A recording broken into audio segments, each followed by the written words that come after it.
दोस्तों आज हम पर्यावरण अध्ययन में एनसीईआरटी पाठ्यक्रम के आधार पर पाठ्य पुस्तकों के आधार पर आज हम विस्तृत अध्ययन पढ़ने वाले हैं। पर्यावरण को हम आज बिल्कुल शुरू से पढ़ेंगे और ये बिल्कुल छोटे छोटे क्वेश्चन के माध्यम से, छोटे छोटे पॉइंटों के माध्यम से, छोटे छोटे तथ्यों के माध्यम से आज हम पर्यावरण को जानेंगे।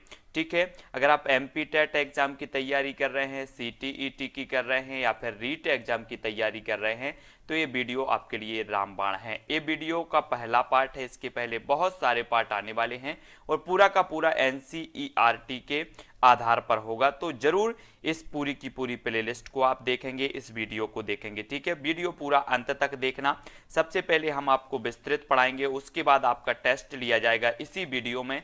जस्ट बाद में आपसे इसी आधार पर प्रश्न पूछे जाएंगे जिससे आपका आकलन भी होता चलेगा। ठीक है, तो ये बहुत ही महत्वपूर्ण वीडियो होने वाला है। वीडियो को सभी लोग लाइक करें और शेयर करें। स्टार्ट करते हैं दोस्तों आज का ये वीडियो। तब दोस्तों हम इसमें पढ़ेंगे पर्यावरण की परिभाषा, अर्थ एवं परिभाषा, पर्यावरण के घटक, पर्यावरण के क्षेत्र, पारिस्थितिक तंत्र, खाद्य श्रृंखला, खाद्य जाल, पर्यावरण संरक्षण अंतर्राष्ट्रीय सम्मेलन, मानव पर्यावरण पर स्टॉकहोम सम्मेलन 1972 वाला। तो ये सारे के सारे तथ्य यहाँ पर हम पढ़ने वाले हैं। ठीक है, बहुत अच्छे से आपको पढ़ना है। पर्यावरण अर्थ एवं परिभाषा, सबसे पहले ये चीज अपन देखेंगे। ठीक है, बिल्कुल आराम से समझना है।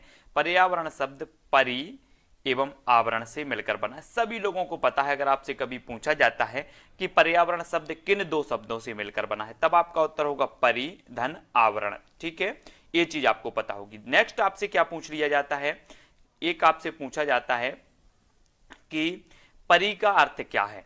पर्यावरण दो शब्दों से मिलकर बना, परि और आवरण। तो परि का अर्थ क्या है, तब आपका उत्तर होता है क्या, चारों ओर। ठीक है, एक क्वेश्चन यहां से आपका क्लियर हो जाता है। नेक्स्ट दोस्तों आपको पूछा जाता है कि आवरण का अर्थ क्या है, तब आपका उत्तर होगा घेरा। क्या होता है, घेरा। ये छोटी छोटी चीजें आपको पढ़नी है। ठीक है, इस प्रकार पर्यावरण का जो अर्थ होता है वो क्या होता है, चारों तरफ से। यहां पर हमें समझ में आ गया कि पर्यावरण शब्द दो शब्दों से मिलकर बना है, परि और आवरण से, जिसमें परि का अर्थ होता है चारों ओर और आवरण का अर्थ होता है घेरा। तो इस प्रकार से पर्यावरण का जो अर्थ होता है वो होता है चारों तरफ। ठीक है, इतनी चीज आपको क्लियर हो गई होगी।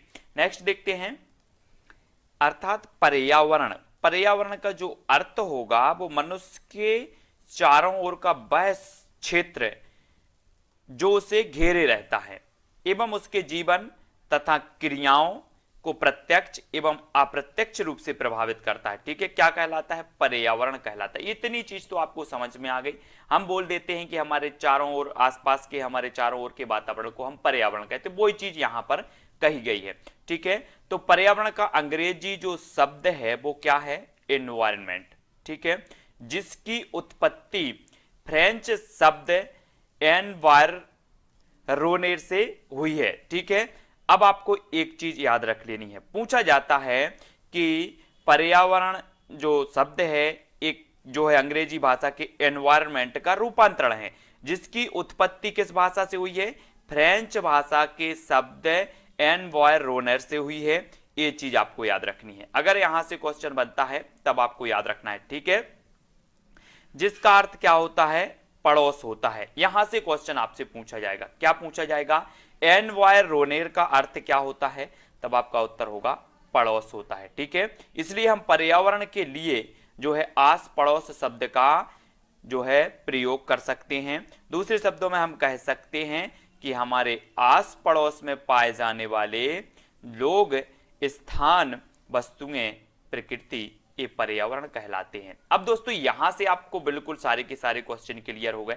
सबसे पहले यहां पर हमने देखा कि पर्यावरण दो शब्दों से, परि और आवरण से मिलता है। परि का अर्थ होता है चारों ओर और आवरण का अर्थ होता है क्या, घेरा। ठीक है, ये तो आप समझ गए। और पर्यावरण का इस प्रकार से जो अर्थ हो जाता है चारों ओर से घेरना। ठीक है, सभी लोग समझ गए। अब आपसे पूछा जाएगा कि पर्यावरण अंग्रेजी शब्द कौन से अंग्रेजी शब्द से बना है, अंग्रेजी के किस शब्द का रूपांतरण है, हिंदी रूपांतरण, तब आपका उत्तर होगा एनवायरमेंट। अब बात आती है कि एनवायरमेंट शब्द की उत्पत्ति किस भाषा के शब्द से हुई है, तब आपका उत्तर होगा फ्रेंच भाषा के एनवायरनमेंट से हुई है। ठीक है, जिसका अर्थ क्या होता है, पड़ोस।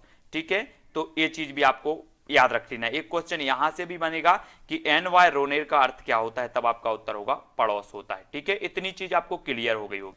अब दोस्तों देखेंगे हम पर्यावरण के घटक, ठीक है, पर्यावरण की बिल्कुल शुरुआत से हम पढ़ रहे हैं, है ना। इस प्रकार से आपको पूरे वीडियो देखने, आप पर्यावरण में कोई भी आपका क्वेश्चन गलत नहीं होगा। तो पर्यावरण के प्रमुख रूप से दो घटक हैं, एक तो प्राकृतिक है और दूसरा मानव निर्मित। अब आपसे कभी पूछा जाएगा क्वेश्चन कि पर्यावरण के कितने घटक होते हैं, तब आपका उत्तर होगा एक प्राकृतिक और एक मानव निर्मित, यानी कि दो घटक होते हैं, ठीक है। अब यहां पर हम पर्यावरण के दो घटक देखेंगे, प्राकृतिक और मानव निर्मित। तो सबसे पहले हम देखेंगे प्राकृतिक। प्राकृतिक घटकों को दो घटकों में बांटा गया, एक तो जीवीय या फिर जैविक, है ना, या अजीवीय या फिर अजैविक या भौतिक। इसी को भौतिक कहा जाता है, अजैविक भी कहा जाता है, अजीवी भी कहा जाता है। इन तीन में कंफ्यूज नहीं होना, ठीक है। इसी को जीवीय और इसी को जैविक कहा जाता है।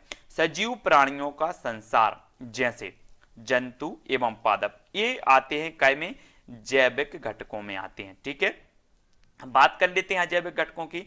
तो निर्जीव पदार्थों का संसार जैसे स्थल, जल, वायु, प्रकाश, मृदा एवं ताप, ये क्या होते हैं, अजैविक घटक कहलाते हैं। अब यहां से ये क्वेश्चन आप बनेगा कि निम्न में से बताइए कौन सा जैविक घटक है, तब आपको ये जैविक घटक पता होनी चाहिए। निम्न में से कौन सा अजैविक घटक है, तब आपको अजैविक घटक पता होना चाहिए, स्थल, जल, वायु, प्रकाश, मृदा एवं ताप, ठीक है। अब एक क्वेश्चन बनेगा निम्न में से बताइए कौन सा अजैविक घटक नहीं है। तो इतनी चीज अगर आपको समझ में आ गई तो आपको यहां से क्वेश्चन आपका पूरा 1 नंबर का क्लियर हो जाएगा, ठीक है। समझ में आ गया हो तो कमेंट में लिखें, वीडियो को लाइक करें। प्रोत्साहन के लिए आप अपने शब्दों की जो है वाणी के माध्यम से आप लिख सकते हैं, ठीक है। तो देखते हैं मानव निर्मित। तो मानव निर्मित की बात करें दोस्तों, तो इनके उदाहरण हैं इमारतें, उद्योग, सड़क, पुल, पार्क और संस्कृति। ये जो है पर्यावरण के मानव निर्मित घटक होते हैं। कौन कौन से होते हैं, ये मानव निर्मित घटक होते हैं। तो यहां से आपके सारे के सारे क्वेश्चन क्लियर हो गए।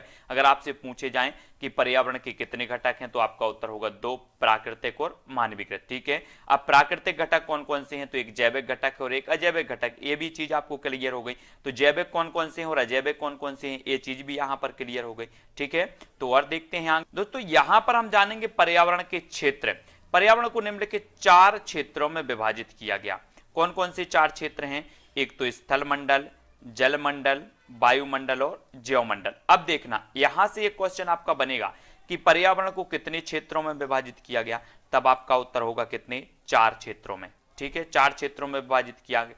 अब आपसे पूछा जाएगा निम्न में से बताइए कौन सा पर्यावरण का क्षेत्र नहीं है। अगर यहां पर एक दो दिया होगा सौर मंडल दे दिया होगा, तो ये सौर मंडल पर्यावरण का क्षेत्र नहीं माना जाता। आपको याद रख लेना है कि स्थल मंडल, जल मंडल, वायुमंडल और जैवमंडल, ये जो क्षेत्र हैं वो क्या माने जाते हैं, पर्यावरण के क्षेत्र माने जाते हैं, ना कि सौर मंडल, ठीक है। तो यहां से भी आपका एक क्वेश्चन क्लियर हो जाता है। अब दोस्तों बात आती है स्थल मंडल की। तो पृथ्वी के ठोस ऊपरी परत या परपटी को स्थल मंडल कहा जाता है, ठीक है। पृथ्वी का लगभग 1/3 29% भाग जो है क्या है, स्थल मंडल है। यह मंडल शैलों एवं खनिजों से निर्मित है। यह मंडल मृदा की पतली परत से ढका हुआ है। इस मंडल में पर्वत, पठार, मैदान, घाटी आदि पाए जाते हैं, ठीक है। तो यहां से आपके 2 क्वेश्चन क्लियर होंगे। कैसे होंगे, सबसे पहली बात तो यही पूछा जाएगा कि पृथ्वी के कितने भाग पर स्थल है, स्थल मंडल फैला हुआ है, तब आपका उत्तर होगा 29% भाग पर फैला हुआ है, ठीक है। एक चीज हो गई। अब निम्न में से बताइए कौन सा स्थल मंडल का भाग है, तो आपको यहां पर समुद्र दिया जाएगा, पर्वत, पठार, मैदान, घाटी दिए जाएंगे। आपको बताना होगा कि कौन सा स्थल मंडल का भाग नहीं है या कौन सा स्थल मंडल का भाग है। तब आपको पता होनी चाहिए कि ये पर्वत हैं, पठार हैं, मैदान, घाटी हैं, ये सारे के सारे स्थल मंडल के अंतर्गत आते हैं, ठीक है। बिल्कुल एनसीईआरटी पर बेस है और एक एक चीज बिल्कुल सरलता से आपको समझ में यहां पर आएगी, ठीक है। तो वीडियो को लाइक जरूर करें। अब यहां पर हम देखेंगे स्थल मंडल का महत्व क्या है। जो स्थल मंडल हमने पढ़ा है, यह मंडल जो है खनिजों, इसमें जो है प्रमुख स्रोत है खनिजों का। यह मंडल हमें वन, कृषि एवं रहने के लिए भूमि प्रदान करता है। यह मंडल पशुओं को चरने के लिए घास स्थल प्रदान करता है। तो ये स्थल मंडल का महत्व हो गया। जल मंडल का महत्व देख लो, जल मंडल देख लेते हैं। अब अभी हमने स्थल मंडल पढ़ लिया, अब जल मंडल पढ़ लेते हैं। जल मंडल के बारे में देखो, पृथ्वी पर पाए जाने वाले जल के क्षेत्र को जल मंडल कहा जाता है। ये तो सभी को पता है, जल के क्षेत्र को जल मंडल कहते हैं। पृथ्वी का लगभग 2/3 भाग जो है 71% भाग जल से ढका हुआ है, ये चीज याद रखनी है, ठीक है। महासागर, झीलें, नदियां एवं अन्य जलाशय सम्मिलित रूप से जलमंडल के अंतर्गत आते हैं। जल विभिन्न दशाओं जैसे बर्फ, वाष्प एवं भूमिगत जल के रूप में पाया जाता है। तब यहाँ से आपके 3 क्वेश्चन जरूर बनेंगे दोस्तों। सबसे पहले तो ये पूछा जाएगा, निम्न में से बताइए कौन सा जो है पदार्थ जो तीनों अवस्थाओं में पाया जाता है। तब आपका उत्तर होगा क्या, जल। ठीक है, एक क्वेश्चन क्लियर हो गया। दूसरा आपका क्वेश्चन बनेगा कि पृथ्वी के कितने भाग पर जो है जलमंडल है। तब आपका उत्तर होगा 71%। ठीक है, अब 71% दिया होगा तो 71%, अगर 71% नहीं दिया है तब आपका उत्तर होगा 2/3, है ना। 2/3, 1/3 इस प्रकार से दिए होंगे तो जलमंडल 2/3 भाग पर है ना। ये चीज आपको पता होनी चाहिए। तो यहां से आपके 2-3 क्वेश्चन क्लियर होते जलमंडल। अब दोस्तों हम देखेंगे वायुमंडल। पृथ्वी के चारों ओर मौजूद वायु के आवरण को क्या कहा जाता है, वायुमंडल कहा जाता है। वायुमंडल कई प्रकार की गैसों जैसे नाइट्रोजन, ऑक्सीजन और जो है कार्बन डाइऑक्साइड आदि मिश्रण है इसमें वायुमंडल में। इस मंडल में धूल के कण एवं जलवाष्प भी पाए जाते हैं। अगर आपसे कभी पूछा जाए कि धूल के कण कहां पाए जाते हैं, तब आपका उत्तर होगा वायुमंडल में। जलवाष्प कहां पाई जाती है, तब आपका उत्तर होगा वायुमंडल में। ठीक है, वायुमंडल का महत्व देख लें। यह सूर्य की हानिकारक किरणों से हमारी रक्षा करती है। कौन, वायुमंडल, है ना, जिसमें ओजोन परत भी है और ओजोन परत जो है हमारी सुरक्षा करता है, इसी वायुमंडल में है ना, जिसे समताप मंडल कहा जाता है और इसी समताप मंडल में ओजोन परत है। यह मौसम एवं जलवायु में परिवर्तन लाता है ना, और यह रेडियो संचार में भी मदद करता है। तो इस प्रकार से वायुमंडल का महत्व भी हो जाएगा। बात कर लेते हैं दोस्तों जैवमंडल की। तो पृथ्वी का वह संकीर्ण क्षेत्र जहां स्थल, जल एवं वायु मिलकर जो है इस जीवन को संभव बनाते हैं, है ना, तो जैवमंडल कहलाता है। ये चीज आपको याद रखनी। जंतु एवं पादप मिलकर इस मंडल का निर्माण करते हैं। जंतु एवं पादप मिलकर इस मंडल का जैवमंडल का निर्माण करते हैं। तब आपको यहां पर क्लियर हो जाते हैं। अगर आपसे पूछा जाए कि पृथ्वी का वह संकीर्ण क्षेत्र जहां पर स्थल, जल एवं वायु मिलकर जो है जीवन को संभव बनाते हैं, उसे क्या कहा जाता है, तब आपका उत्तर क्या होगा, जैवमंडल। तो ये क्वेश्चन यहां से आपका क्लियर होगा। ठीक है, जैवमंडल का महत्व देखते हैं। यह जीवन के अनुकूल परिस्थितियां प्रदान करता है जैवमंडल, है ना। अब हम देखेंगे दोस्तों पारिस्थितिक तंत्र या पारितंत्र। पारिस्थितिक तंत्र या पारितंत्र के बारे में यहां पर पढ़ेंगे। चलिए, तो अब हम पारिस्थितिक तंत्र या फिर पारितंत्र के बारे में पढ़ेंगे यहां पर। ठीक है, इससे पहले हमने पर्यावरण के घटकों के बारे में पढ़ लिया। अब हम पारिस्थितिक और पारितंत्र के बारे में पढ़ेंगे। पारिस्थितिक तंत्र वह तंत्र है जिसमें समस्त जीवधारी आपस में एक दूसरे के साथ पर्यावरण के उन भौतिक एवं रासायनिक कारकों के साथ क्रिया करते हैं जिसमें वे रहते हैं। ठीक है, सर्वप्रथम 1935 में, कब, 1935 में जो है एजी टेंसले पारिस्थितिक तंत्र की विचारधारा का प्रतिपादन किया। अब यहां से 2 क्वेश्चन बनेंगे साथियों आपको। सबसे पहले तो ये आता है कि पारिस्थितिक तंत्र विचारधारा का प्रतिपादन किसने किया, तब आपका उत्तर होगा टांसले साहब ने किया है। ठीक है, अब कब किया है, तो 1935 में किया है। ठीक है, सर्वप्रथम। तो यहां से 2 क्वेश्चन आपके कंप्लीट होते हैं, जो आपको नहीं भूलना है, क्वेश्चन आते हैं कई बार। नेक्स्ट देख लेते हैं, पारिस्थितिक तंत्र के अध्ययन को पारिस्थितिक कहते हैं। ठीक है, और पारिस्थितिक का अंग्रेजी शब्द है क्या, इकोलॉजी। इकोलॉजी जिसका प्रयोग सबसे पहले अर्नेस्ट हैकेल ने किया था। यह क्वेश्चन कई बार पूछा जाता है। ठीक है, अगर आपसे पूछा जाए कि पारिस्थितिक तंत्र की विचारधारा का प्रतिपादन किसने किया, तब आपका उत्तर होगा टांसले साहब ने। ठीक है, और बात करें कि इकोलॉजी, इकोलॉजी जिसका प्रयोग सबसे पहले किसने किया, तो अर्नेस्ट हैकेल साहब ने किया। इकोलॉजी शब्द का सर्वप्रथम प्रयोग किया इन्होंने। ठीक है, पारिस्थितिक तंत्र प्रकृति की क्रियात्मक इकाई होती है। कौन सी होती, क्रियात्मक इकाई होती है। और पारिस्थितिक तंत्र छोटा भी हो सकता है और बड़ा भी हो सकता है, अस्थायी भी हो सकता है और अस्थायी भी हो सकता है।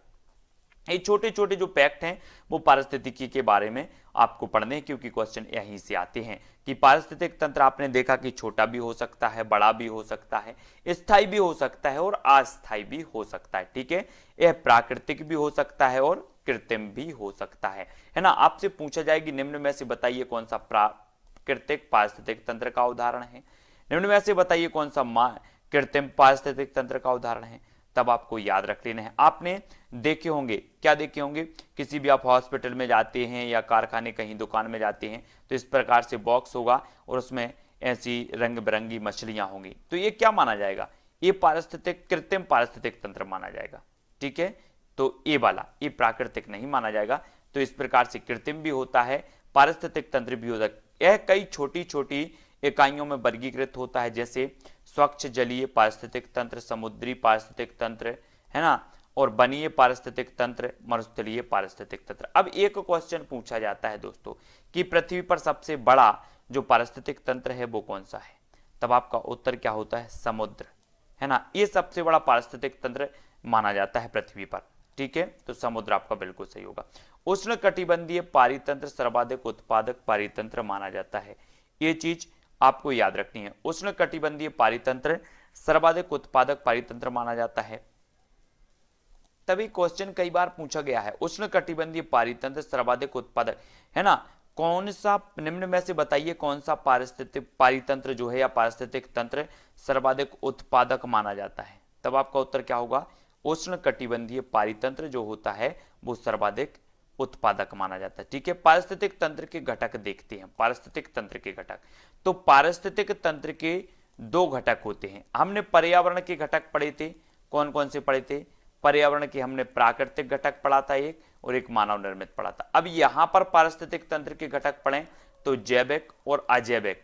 ठीक है, यहां पर देखो ये पारिस्थितिक तंत्र है और ये इसका जैविक घटक है और ये इसका अजैविक घटक है। ठीक है, इस जैविक घटक में सबसे पहले उत्पादक, उपभोक्ता और अपघटनकर्ता ये पाए जाते हैं।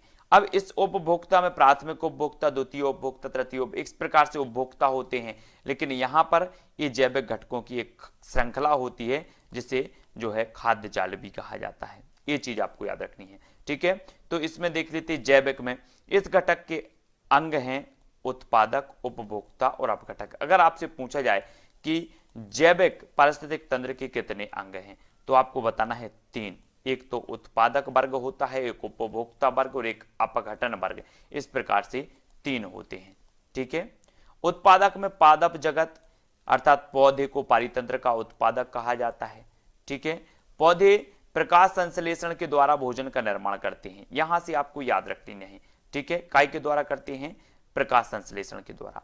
उपभोक्ता जो जीव जंतु अपने भोजन का निर्माण स्वयं नहीं करते उपभोक्ता कहलाते हैं, है ना।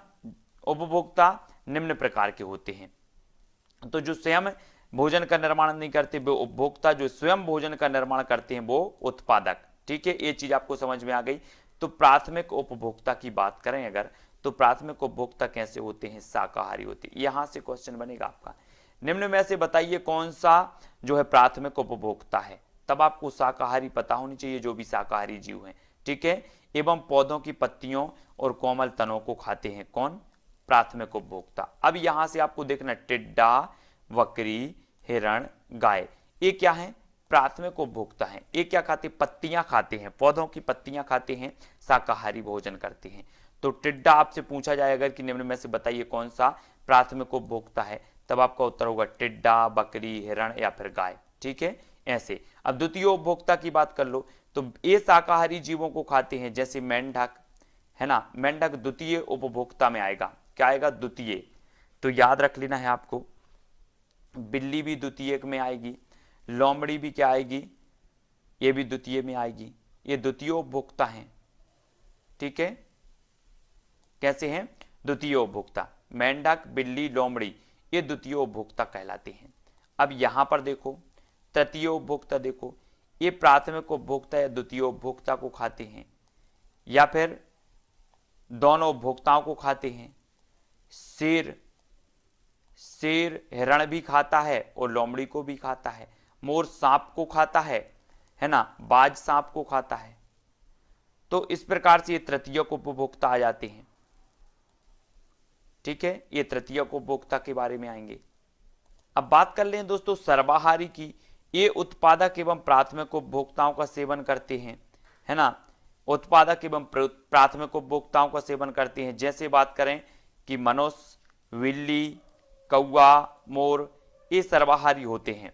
ठीक है, ये क्या हैं, सर्वाहारी हैं। अपघटनकर्ता ये मृत जीव जंतुओं को अपना भोजन बनाते हैं। ये मृत शरीर के कार्बनिक पदार्थों को साधारण भौतिक तत्वों में अपघटित कर देते हैं, जैसे जीवाणु और कवक। ये क्या माने जाते हैं? अपघटनकर्ता का माने जाते हैं। इन्हें पृथ्वी का मेहतर भी कहा जाता है। ठीक है, किसे? अपघटनकर्ताओं को, है ना। और ये जो होते हैं वो क्या करते हैं? सड़े गले पदार्थों को अपघटित करके मिट्टी में मिला देते हैं और वो खाद का काम करती है। तो जीवक और कवक, जीवाणु और कवक इसका सही उत्तर होगा। बात कर लेते हैं दोस्तों अजैविक घटक की। तो इस घटक के अंतर्गत प्रकाश, वायु, जल, मृदा, कार्बनिक पदार्थ आते हैं जो उत्पादकों एवं उपभोक्ताओं के लिए आवश्यक होते हैं। यहां से आपको याद रखनी है। अगर आपसे पूछा जाए कि अजैविक घटक कौन सी है, तब आपका उत्तर होगा प्रकाश भी है, वायु भी है, जल है, मृदा है, कार्बनिक, मतलब जिनमें जीवन नहीं पाया जाता वो क्या है? अजैविक घटक होते हैं। ठीक है।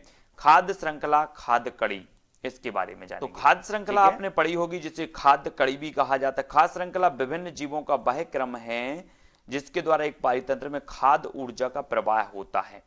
खाद्य ऊर्जा का प्रवाह एक दिशीय होता है। अगर आपसे कभी पूछा जाए क्वेश्चन कि खाद्य ऊर्जा का प्रवाह कैसा होता है, तो वो होता है एक दिशीय। कैसा होता है? एक दिशीय। ठीक है।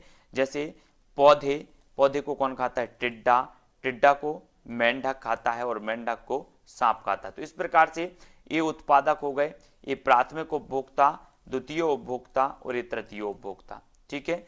तो ये हम यहाँ पर देख लेते हैं। ठीक है। उपरोक्त उदाहरण में पौधे भोजन का निर्माण करते हैं, है ना, और टिड्डे उनसे खाद्य ऊर्जा प्राप्त करता है ना, और टिड्डा मेंढक को खाद्य ऊर्जा प्रदान करता है एवं सांप मेंढक से खाद्य ऊर्जा प्राप्त करता है।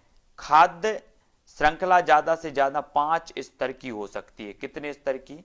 5 स्तर की हो सकती है खाद्य श्रृंखला, क्योंकि प्रत्येक स्तर पर उपभोक्ता केवल 10% ऊर्जा को, संचित ऊर्जा को अपने शरीर में रूपांतरित करता है, बाकी 90% ऊर्जा की हानि होती है। उपभोक्ता के द्वारा 10% संचित ऊर्जा के रूपांतर को लिंडमैन का 10% का सिद्धांत कहा जाता है। ऊर्जा का मुख्य स्रोत कौन सा है? सूर्य है। अभी यहां से कई प्रकार के क्वेश्चन बनते हैं। सबसे पहला क्वेश्चन तो यही बनता है दोस्तों कि यहां से बनेगा कि द्वितीय उपभोक्ता कौन है? तो मेंढक। प्रथम उपभोक्ता कौन है? टिड्डा। तृतीय उपभोक्ता कौन है? तो सांप। ये यहां से 2-3 क्वेश्चन आपके बनेंगे। ठीक है। फिर आपसे पूछा जाएगा कि पोषण का स्तर या ऊर्जा का जो स्थानांतरण होता है वो कितने % होता है? 90%। और बेस्ट कितना होता है? हानि कितनी होती है? ऊर्जा का जो स्थानांतरण होता है 10%, बेस्ट होती है 90%, हानि होती है 10, है ना, 90%। और ये 10% ऊर्जा का जो स्थानांतरण होता है, ये जो नियम दिया वो किसने दिया? लिंडमैन साहब ने दिया है। नोट कर लेना, कई बार पूछा गया। ठीक है। अब एक क्वेश्चन और आपसे पूछा जाएगा कि ऊर्जा का जो मुख्य स्रोत है वो कौन है? तो सूर्य माना जाता है, या प्राथमिक स्रोत भी सूर्य माना जाता है। ठीक है। सबसे पहले देखो यहां पर सूर्य की ऊर्जा से प्रकाश संश्लेषण के द्वारा उत्पादक अपना भोजन बनाते हैं। उत्पादक क्या करते हैं? प्रथम उपभोक्ता इसका उपभोग करते हैं, और द्वितीय उपभोक्ता यहां पर क्या करते हैं? इसका उपभोग करते हैं। तृतीय उपभोक्ता तो यहां पर ये उपभोग करते हैं। तो यहां पर ऊर्जा की इकाई भी दी है कि यहां पर आपकी ऊर्जा की इकाई कितनी है? 10,000 है। ठीक है। अब इसका आपको 10% इस प्रकार से क्या हो रहा है? ट्रांसफर हो रहा है, स्थानांतरित हो रही है। तो लास्ट में जाकर के यहां जो है 0.1। तो यहां पर जो है ये इन्होंने बताया कि 5 स्तर तक ये जो है स्थानांतरित हो सकती है ना, 5 स्तर की हो सकती है खाद्य श्रृंखला ज्यादा से ज्यादा। ठीक है। अगर आपसे कभी पूछा जाए कि खाद्य श्रृंखला कितने स्तर तक हो सकती है, तब आपका उत्तर होगा 5 स्तर तक। ये चीज याद रखनी है। किसी भी पारितंत्र में मूल उत्पादकों में अत्यधिक ऊर्जा मिलेगी और सर्वश्रेष्ठ श्रेणी के उपभोक्ता में सबसे कम ऊर्जा मिलेगी। इस कारण ऊर्जा का पिरामिड हमेशा सीधा होता है। कैसा होता है? सीधा। इस प्रकार से देखो, ऊर्जा का पिरामिड अगर आपसे पूछा जाता है उत्तर कि ऊर्जा का पिरामिड कैसा होता है, तो कैसा होता है? सीधा होता है। यहां पर उत्पादक, प्राथमिक उपभोक्ता, द्वितीय उपभोक्ता और तृतीय उपभोक्ता, ये ऊर्जा का पिरामिड है। तो ये चीज याद रखनी है कि किसी भी पारितंत्र में मूल उत्पादकों से अधिक ऊर्जा मिलेगी और सर्वश्रेष्ठ श्रेणी के उपभोक्ता में सबसे कम ऊर्जा मिलेगी। इस कारण इस पिरामिड जो हमेशा होता है वो सीधा रहता है। देखो यहाँ पर सबसे ज्यादा ऊर्जा काय में है, उत्पादक में, फिर उससे कम 10% यहाँ ट्रांसफर ऊर्जा हुई, फिर 10% यहाँ हुई, 10%, तो सबसे कम जो हो जाती है वो तृतीय उपभोक्ता में हो जाती है। ठीक है, तो इस प्रकार से इसका जो पिरामिड होता है वो कैसा होता है, सीधा होता है। ये चीज आपको समझनी है और उत्तर क्लियर आपके यहाँ से बहुत सारे क्लियर हो गए होंगे। तब यहाँ पर दोस्तों खाद्य श्रृंखला के स्तर देखेंगे अपन। स्तर जानना बहुत आवश्यक है क्योंकि यही कंफ्यूजन होता है। सबसे पहले हम दो स्तरीय जानेंगे। आपको पता होगा कि दो स्तरीय कैसे होते हैं, पौधे को सीधा हाथी खाता है, अब इसके बाद इसको कोई नहीं खाता, तो ये क्या हो जाएगी, दो स्तरीय होती है। ठीक है, क्या होती है, दो स्तरीय, है ना। त्रिस्तरीय देखो, त्रिस्तरीय तो पौधे को कौन खाता है, हिरण खाता है। हिरण को कौन खाता है, बाघ खाता है या फिर बकरी, ये बाघ खाता है या फिर शेर खाता है। इस प्रकार से यहां पर एक और बनता है कि पौधे को बकरी खाती है, बकरी को कौन खाएगा, बाघ खाएगा। ये क्या हो जाएगी, त्रिस्तरीय हो जाएगी। ठीक है, यहां से आपसे पूछा जाएगा कि द्वितीय उपभोक्ता कौन है, तब यहां पर आपका उत्तर होगा बाघ। अगर ये ऑप्शन में दिए जाएंगे पौधे, हिरण, बाघ, है ना, तब आपका उत्तर क्या हो जाएगा, बाघ। ये द्वितीय स्तर पर आ जाएगा, द्वितीय उपभोक्ता का काम करेगा। यहाँ पर चार स्तरीय में देखो, चार स्तरीय में पौधे खरगोश खाते हैं, खरगोश को लोमड़ी खा जाती है। ठीक है, लोमड़ी को बाघ खा जाता है। इस प्रकार से ये होते हैं। ठीक है, चार स्तरीय होगा। और पांच स्तरीय देख लो, यहाँ पर पौधे को कीट खाता है या फिर टिड्डा को मेंढक खाता है, मेंढक को सांप खाता है, सांप को मोर खाता है। यहां पर देखो पौधे उत्पादक हैं, प्रथम जो उपभोक्ता है वो कौन है, टिड्डा। द्वितीय उपभोक्ता कौन हो जाएगा, मेंढक। तृतीय उपभोक्ता सांप, और चतुर्थ जो उपभोक्ता होगा वो मोर होगा यहां पर, है ना। तो ये चीज आपको याद रखनी है। अगर आपसे कभी पूछा जाए कि निम्न में से बताइए कौन सा तृतीय उपभोक्ता है, तब आपको अगर पौधे, हिरण, बाघ और सांप दिया जाए तब आपका उत्तर होगा तृतीय उपभोक्ता में कौन होगा, बाघ, है ना। प्रथम उपभोक्ता, द्वितीय उपभोक्ता में क्या होगा, बाघ होगा, द्वितीय उपभोक्ता में। ठीक है, तो यहां पर कंफ्यूज नहीं होना, ये स्तर जानना आपको बहुत जरूरी है। ये स्तर जो होते हैं, हमने पहले भी बताया है कि जो खाद्य श्रृंखला के स्तर होते ज्यादा से ज्यादा 5 स्तर हो सकते हैं। तो ये पांचों स्तर आपने यहां पर समझ लिए। ठीक है, ये स्तर आपको समझना है और उत्तर सभी लोगों को बताना है। अब दोस्तों यहां पर हमें बात करनी है खाद्य जाल की। खाद्य जाल अनेक खाद्य श्रृंखलाओं का समूह खाद्य जाल कहलाता है। यहां से भी आपका एक क्वेश्चन पूछा जाता है कि अनेक खाद्य श्रृंखलाओं का समूह क्या कहलाता है, तब आपसे क्वेश्चन बनना चाहिए क्या कहलाता है, खाद्य जाल कहलाता है। क्या कहलाता है, खाद्य जाल। ठीक है, खाद्य जाल में ऊर्जा का स्थानांतरण का मार्ग बहुदिशीय होता है। बहुदिशीय, अगर आपसे कभी पूछा जाए कि खाद्य जाल में ऊर्जा का स्थानांतरण का जो मार्ग होता है वो कैसा होता है, आपको दिए जाएंगे एक दिशीय, बहुदिशीय, दोनों इनमें से कोई नहीं, तब आपका उत्तर क्या हो जाएगा, बहुदिशीय होता है। पारितंत्र में खाद्य जाल का होना आवश्यक है क्योंकि यह पृथ्वी के प्राकृतिक संतुलन को बनाए रखता है। खाद्य जाल होना बहुत ही आवश्यक है। तो ये है दोस्तों आपका खाद्य जाल। ठीक है, खाद्य जाल याद रख लेना है कि टिड्डा है, तो सबसे पहले ये जो पौधा है, पौधे को यहां पर क्या खा रहा है, खरगोश खा रहा है, यहां पर टिड्डा खा रहा है। ठीक है, और यहां पर बकरी खा रही है, ये पौधा है। तो यहां पर बकरी को कौन खा रहा है, मनुष्य खा रहा है, पौधे को भी मनुष्य खा रहा है। ठीक है, पौधे को टिड्डा भी खा रहा है, तो टिड्डा को मेंढक, मेंढक को सांप, और सांप को बाज खा रहा है। यहाँ पर लोमड़ी शेर खा रहा है, और यहाँ पर देखो कि यहाँ पर ये जो खरगोश है, खरगोश को सांप भी और मोर भी खा रहा है। तो इस प्रकार से ये खाद्य जाल है जो कि यहां पर कहा गया है, क्या कहा गया कि अनेक खाद्य श्रृंखलाओं का समूह खाद्य जाल कहलाता है।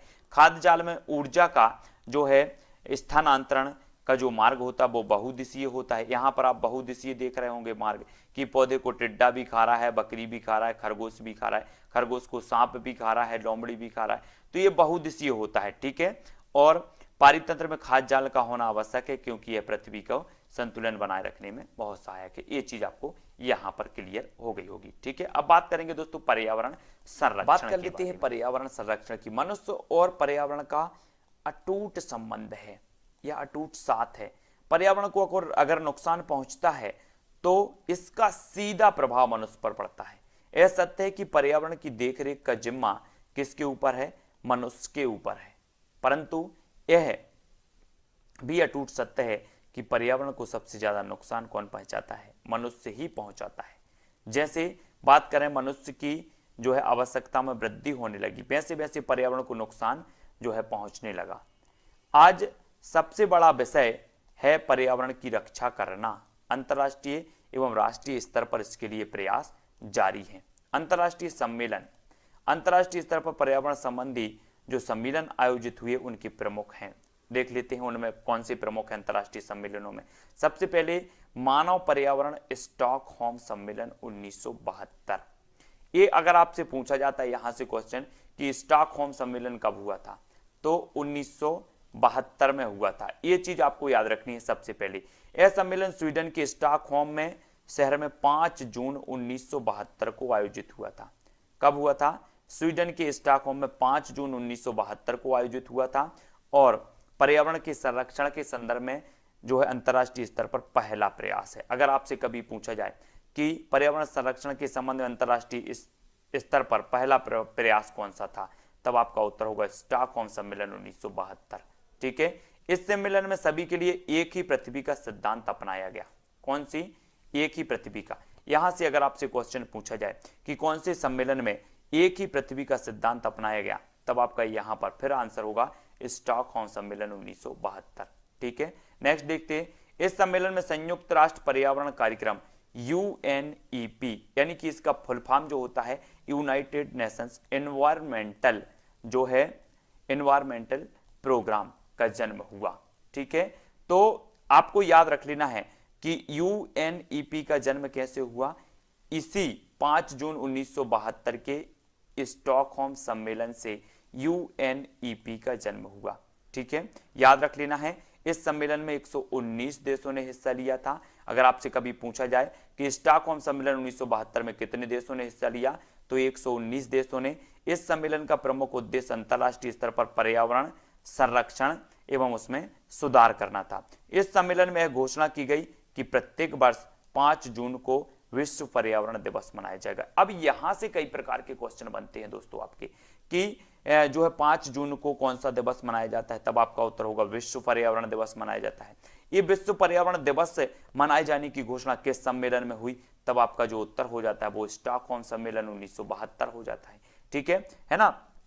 एक ही पृथ्वी की जो सिद्धांत अपनाया गया वो किस सम्मेलन में अपनाया गया? स्टॉकहोम सम्मेलन में अपनाया गया। 119 देशों ने इस सम्मेलन में हिस्सा लिया। तो ये सारी की सारी चीजें आपको याद रख लेनी है। बात कर लेते हैं दोस्तों पृथ्वी सम्मेलन 1992 की। ठीक है, अभी हमने सबसे पहले का जो सम्मेलन था पर्यावरण का सबसे प्रथम जो प्रयास था वो स्टॉकहोम सम्मेलन 1972 पढ़ लिया। बात कर लेते हैं पृथ्वी सम्मेलन 1992 की।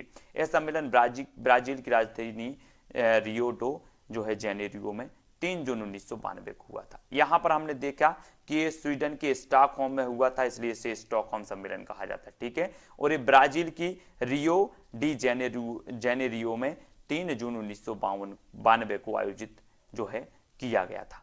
इस सम्मेलन में 182 देशों ने हिस्सा लिया था, जबकि स्टॉकहोम सम्मेलन में 119 देशों ने हिस्सा लिया था। ठीक है, और इस सम्मेलन में पर्यावरण और विकास पर एक दस्तावेज जारी किया गया था जिसे एजेंडा 21, आपने नाम सुना होगा, एजेंडा 21 के नाम से जाना जाता है। याद रख लेना, अगर आप कभी आपसे पूछा जाए कि एजेंडा 21 पर्यावरण और विकास पर एक दस्तावेज जारी किया गया जिसका नाम था एजेंडा 21, और ये कब जारी किया गया, तब आपका उत्तर होगा 1992। 3 जून 1992 में जो है रियो डी जेनेरियो में ये जो सम्मेलन हुआ था पृथ्वी सम्मेलन 1992, उसमें एजेंडा 21 को जो है इस दस्तावेज को जारी किया गया था। ठीक है, इतने क्वेश्चन आपसे यहां से बन जाते हैं। अगला देखेंगे भारत में पर्यावरण संरक्षण। तो भारत में पर्यावरण संरक्षण की बात करें तो भारत में पर्यावरण संरक्षण अधिनियम जो बना वो कब बना? 1986 में बना। ठीक है, ये यहां पर याद रख लेना। यह अधिनियम 1972 में हुए पर्यावरण पर संयुक्त राष्ट्र सम्मेलन की घोषणा को लागू करने के लिए पारित किया गया था। कौन सा सम्मेलन? ये जो है अधिनियम 1972 में हुए मानव पर्यावरण संयुक्त राष्ट्र सम्मेलन की घोषणा को लागू करने के लिए ये किया गया था। ठीक है, यह अधिनियम 19 नवंबर 1986 को लागू किया गया। 19 नवंबर 1986 को। कभी कभी डेट भी पूछी जाती है कि पर्यावरण संरक्षण अधिनियम कब लागू किया गया, तो 19 नवंबर 1986, ये याद रखना है। इस अधिनियम का प्रमुख जो उद्देश्य था वो क्या था, संरक्षण एवं सुधार के लिए योजना तैयार करना था। तो यहां से इतने क्वेश्चन आपके क्लियर होते। बात कर लेते दोस्तों पर्यावरण संबंधी प्रमुख आंदोलन। सबसे पहले आता है चिपको आंदोलन। इस आंदोलन के नेता कौन थे, सुंदरलाल बहुगुणा। ठीक है, इस आंदोलन की शुरुआत आज के उत्तराखंड के गोपेश्वर शहर के रैनी नामक गांव से जो है हुई थी। ठीक है, ये याद रखनी है। इस आंदोलन में महिलाएं जो है पेड़ों से चिपक कर उनकी रक्षा करती थी। लगभग 300 साल पहले राजस्थान के जोधपुर शहर के खेजड़ी नामक गांव में खेजड़ी वृक्षों की रक्षा करते हुए अमृता देवी बिश्नोई ने अपनी जान दे दी थी। तो ये अमृता देवी जो बिश्नोई हैं, ये खेजड़ी नामक गांव में खेजड़ी के जो है वृक्षों से संबंधित हैं। तो याद रख लेना, ये राजस्थान से संबंधित है। अपिको आंदोलन 1993, ठीक है, ये याद रखना है। ये आंदोलन के जो नेता थे वो कौन थे, पांडुरंग हेगड़े थे। अपिको आंदोलन के नेता कौन थे, पांडुरंग हेगड़े थे। चिपको आंदोलन के सुंदरलाल बहुगुणा थे। यह चिपको आंदोलन का ही रूप था जिसकी शुरुआत कर्नाटक में हुई थी। कहां पर हुई थी, कर्नाटक में, अपिको आंदोलन की, है ना। नर्मदा बचाओ आंदोलन, नर्मदा आंदोलन 1989। इस पे आंदोलन के प्रमुख नेता बाबा आमटे और मेधा पाटकर थी। ठीक है, इस आंदोलन की शुरुआत नर्मदा नदी पर बन रहे बांध के विरोध में हुई। और पर्यावरण संरक्षण संबंधी पुरस्कार देखो तो इंदिरा गांधी पर्यावरण पुरस्कार, इसकी शुरुआत हुई 1987 में। आपको याद रख लेना है ना। इंदिरा गांधी पर्यावरण पुरस्कार की शुरुआत कब हुई, 1987। यह किसी संगठन या व्यक्ति विशेष को पर्यावरण के क्षेत्र में अतुलनीय योगदान के लिए दिया जाता है ना। और राजीव गांधी पर्यावरण पुरस्कार, इसकी शुरुआत 1993 में हुई थी, है ना। तो इंदिरा गांधी पर्यावरण पुरस्कार 1987, राजीव गांधी पर्यावरण पुरस्कार 1993 में हुई। यह उन औद्योगिक संस्थानों एवं इकाइयों को दिया जाता है जो पर्यावरण संरक्षण संबंधी योजना को लागू करते हैं। ठीक है, ये चीज आपको याद रखनी है। और भी कुछ स्मरणीय तथ्य देखेंगे यहाँ पर। पृथ्वी दिवस कब मनाया जाता है, तो 22 अप्रैल को मनाया जाता है। जैव विविधता दिवस कब मनाया जाता है, 22 मई को। विश्व पर्यावरण दिवस कब मनाया जाता है, 5 जून को। विश्व प्रकृति दिवस 3 अक्टूबर को। और विश्व पर्यावरण संरक्षण दिवस 26 नवंबर को मनाया जाता है। ये सारी की सारी चीजें आपको याद रखनी है। तो यहाँ पर आपने विश्व पर्यावरण संरक्षण दिवस 26 नवंबर और जो है 5 जून को विश्व पर्यावरण दिवस मनाया जाता है। ये चीज बहुत ही महत्वपूर्ण है जो आपको याद रखनी है। ठीक है, अब पर्यावरण संबंधी सप्ताह एवं माह देख लो। तो वन महोत्सव मनाया जाता है, कब मनाया जाता है, जुलाई एवं फरवरी का प्रथम सप्ताह, ये वन महोत्सव है। वन्य जीव सप्ताह 1 से 7 अक्टूबर वन्य जीव सप्ताह है। ठीक है, राष्ट्रीय पर्यावरण जागरूकता माह है 19 अक्टूबर से 18 नवंबर। और विश्व में पर्यावरण संरक्षण हेतु कार्य करने वाली संस्था जो है वो कौन सी है, WWF है, world wild life fund for nature. ठीक है, world wild life fund for nature, इसका फुल फॉर्म है। ये पर्यावरण संरक्षण हेतु कार्य करने वाली गैर सहकारी संस्था भी है, गैर सरकारी संस्था। तो ये चीज भी आपको याद रखनी, इतनी सारी चीजें आपको यहाँ पर याद रखनी है दोस्तों। अब हम अभ्यास प्रश्नों को यहाँ पर पढ़ने वाले हैं। जितना भी आपने पढ़ा है उसके उत्तर आपको फटाफट से देना है। ठीक है, तो आप सभी तैयार हैं अपने अभ्यास प्रश्न को करने के लिए। बहुत ही मजा आएगा अगर आपने अच्छे से पढ़ा है तो आप प्रश्न भी बहुत अच्छे से दे पाएंगे। ठीक है, आपको बताना है एनवायरोनिर शब्द किस भाषा से लिया गया है, ग्रीक से, अंग्रेजी से, रोमन से या फिर फ्रेंच से। तो जल्दी से अपना कमेंट आपको उत्तर में लिखना है। तब आपका बिल्कुल सही आंसर होगा फ्रेंच भाषा से लिया गया है, यानी कि जो विकल्प नंबर आपका डी है वो यहां पर सही हो जाएगा। ठीक है, अगला क्वेश्चन देख लेंगे। अगला जो आपका क्वेश्चन है दोस्तों, पर्यावरण के प्रमुख घटक हैं तो कौन से हैं, प्राकृतिक, मानव निर्मित, दोनों या दोनों में से कोई नहीं। तो पर्यावरण के प्रमुख घटक हैं तो कौन से हैं। तब आपको आपने पढ़ा है पर्यावरण के जो घटक होते हैं वो प्राकृतिक भी होते हैं और मानव निर्मित भी होते हैं, यानी कि आपका जो उत्तर हो जाएगा वो कौन सा होगा, विकल्प नंबर सी हो जाएगा।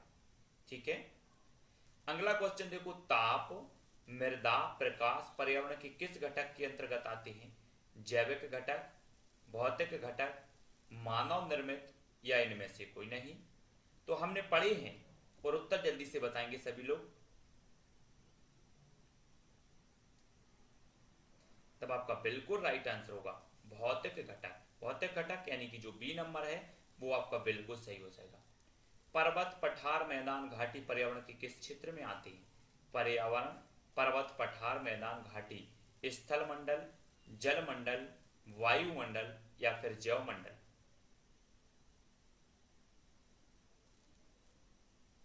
तब आपका बिल्कुल सही जो आंसर हो जाएगा दोस्तों वो क्या हो जाएगा प्रश्न क्रमांक 4 का स्थल मंडल। स्थल मंडल आपने देखा होगा, इसका हमने पढ़ा था कि ये 29% जो भाग है वो क्या है, स्थल मंडल है। बाकी 71 वो कितना है, ये जलमंडल है। ठीक है, तो पर्वत, पठार, मैदान, घाटी पर्यावरण के किस क्षेत्र में आते हैं, तो स्थल मंडल की। पृथ्वी का 2/3 भाग कौन सा मंडल है, 2/3 भाग बताना है आपको। स्थल मंडल है, जल मंडल है, वायुमंडल है या फिर जैव मंडल है? तब आपका आपने बहुत अच्छे से पढ़ा है, मैंने बताया भी था, और 2/3 आपका बिल्कुल सही हो जाएगा, तो वो हो जाएगा जल मंडल। ठीक है, अगला क्वेश्चन देखेंगे, धूल के कण एवं जलवाष्प किस मंडल में पाए जाते हैं? धूल के कण एवं जलवाष्प किस मंडल में पाए जाती है? स्थल मंडल में, जल मंडल में, वायुमंडल में या फिर जैव मंडल में? तब आपका उत्तर क्या हो जाएगा, धूल के कण एवं जलवाष्प।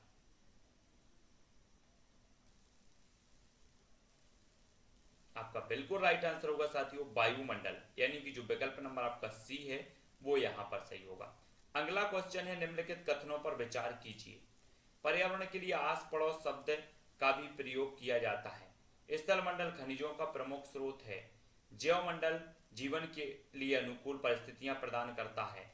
पारिस्थितिक तंत्र प्रकृति की क्रियात्मक इकाई होती है। तब आपको बताना है, ये आपको कोट दिए हैं, आपका कौन सा कथन सत्य है, सत्य बताना है। 4 विकल्पों में से प्रश्न क्रमांक 7 का आंसर बताना है। यहां पर ये विकल्प है आपके सामने।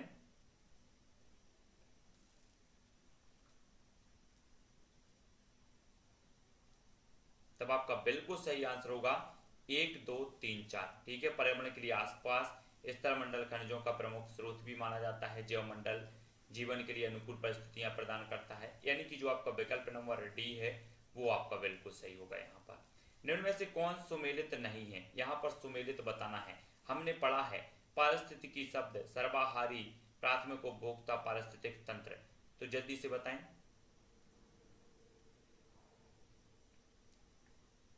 उत्तर आपका यहां पर क्या हो जाएगा साथियों, प्रश्न क्रमांक है अपना 8, और 8 का आपको बताना है कि सुमेलित नहीं है तो कौन सा नहीं है। प्रश्न क्रमांक 8 का आंसर कौन सा नहीं है, ए वाला। प्राथमिक उपभोक्ता हरे पौधे नहीं माने जाते, है ना, तो ये तो उत्पादक हैं, तो आपका सी नंबर बिल्कुल सही हो जाएगा। ठीक है, बहुत बढ़िया। तो सभी लोगों ने पढ़ा है कि पारिस्थितिक तंत्र को प्रतिपादित करने वाले टांसले हैं। पारिस्थितिकी शब्द जो दिया वो अर्नेस्ट हैकल ने दिया है, इकोलॉजी। ठीक है, सर्वाहारी तो मोर माना ही जाता है। ठीक है, और ये पेड़ पौधे जो है ये उत्पादक माने जाते हैं, ये चीज सभी को याद रखनी है। अगला क्वेश्चन दोस्तों आपकी स्क्रीन पर, निम्न में से तृतीय श्रेणी का उपभोक्ता है तो कौन है? बकरी, सांप, मेंढक या फिर बाज? तृतीयक श्रेणी का उपभोक्ता बताना है, प्रश्न क्रमांक 9 का उत्तर।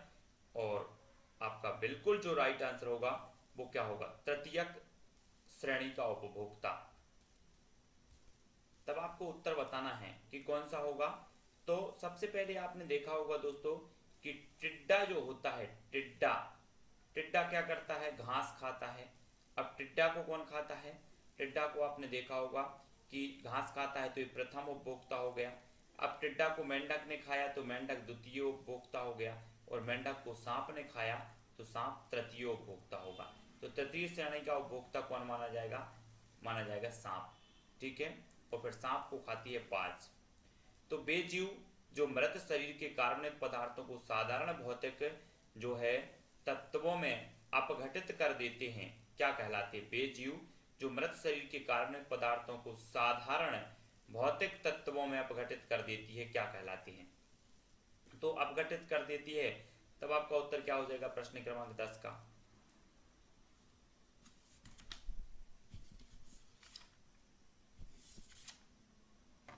तो सही लोग सभी लोगों ने जो आंसर बताया वो कहे होगा अपघटक। अपघटक यानी कि जो विकल्प नंबर आपका ए है वो आपका यहाँ पर बिल्कुल सही हो जाएगा, ए नंबर का।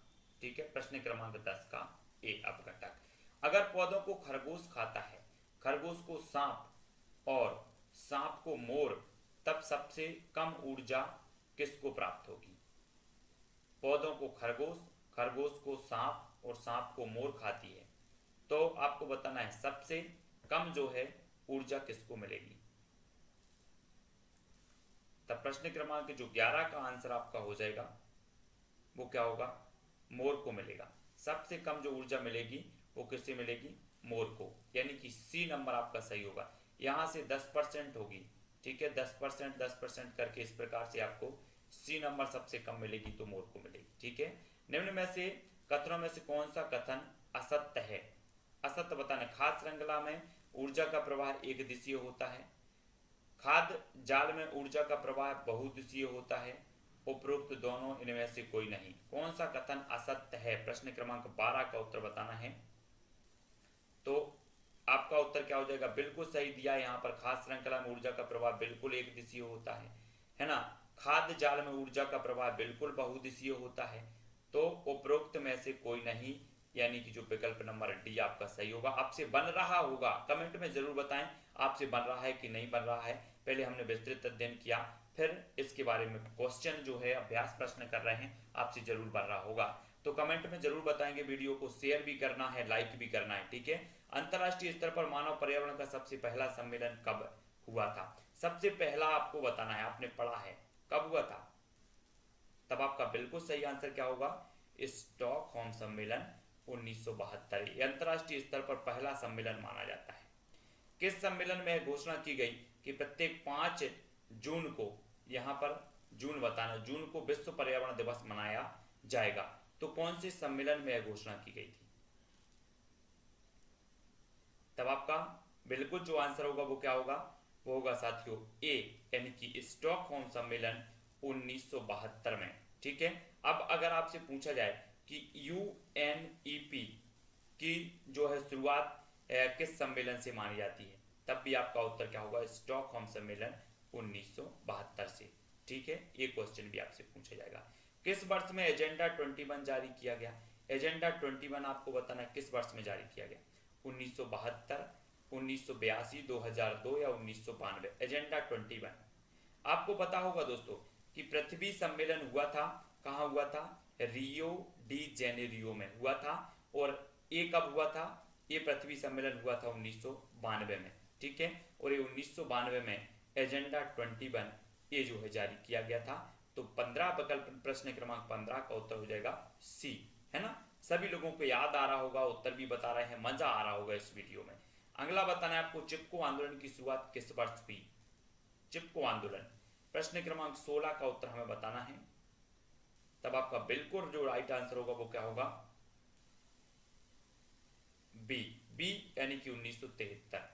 चिपको आंदोलन की शुरुआत हुई थी 1973 में। ठीक है, अगला देखो, पर्यावरण संरक्षण हेतु अपिक्को आंदोलन किस राज्य में चलाया गया? अपिक्को आंदोलन बताना है आपको। तब आपका यहां पर आपको राइट आंसर बताना है कि अपिक्को आंदोलन किस राज्य में चलाया गया? उत्तर प्रदेश, महाराष्ट्र, केरल या कर्नाटक? तो आपका राइट आंसर आपको पता भी है कि ये कर्नाटक में चलाया गया।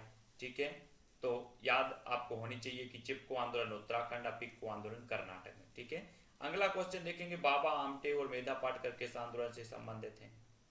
तो नर्मदा बचाओ, चिपको आंदोलन, अपिक्को आंदोलन, गंगा स्वच्छ आंदोलन?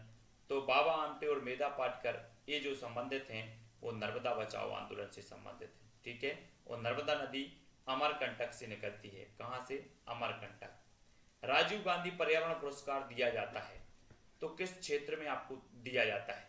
पर्यावरण के क्षेत्र में अतुलनीय योगदान के लिए व्यक्ति विशेष को दिया जाता है, पर्यावरण के क्षेत्र में अतुलनीय योगदान के लिए किसी संगठन को दिया जाता है, या पर्यावरण के क्षेत्र में अतुलनीय योगदान के लिए औद्योगिक संस्था को दिया जाता है? उपरोक्त में से कोई नहीं।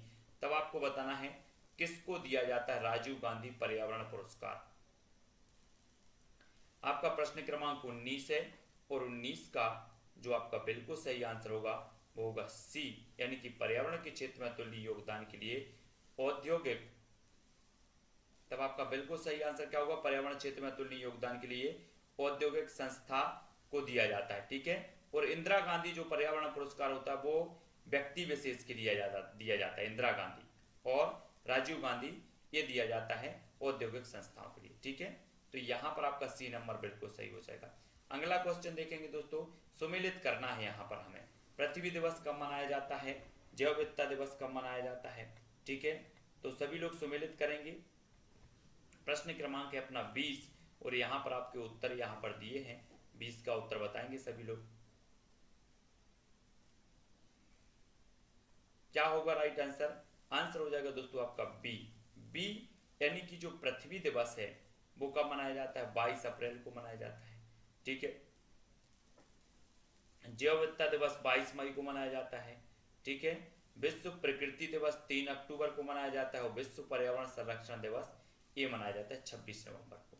ठीक है, तो दोस्तों यहाँ पर हमने कुछ प्रश्नों को कुछ विस्तृत रूप से पढ़ा और उसके बारे में कुछ प्रश्नों का अभ्यास करो, सब अभ्यास किया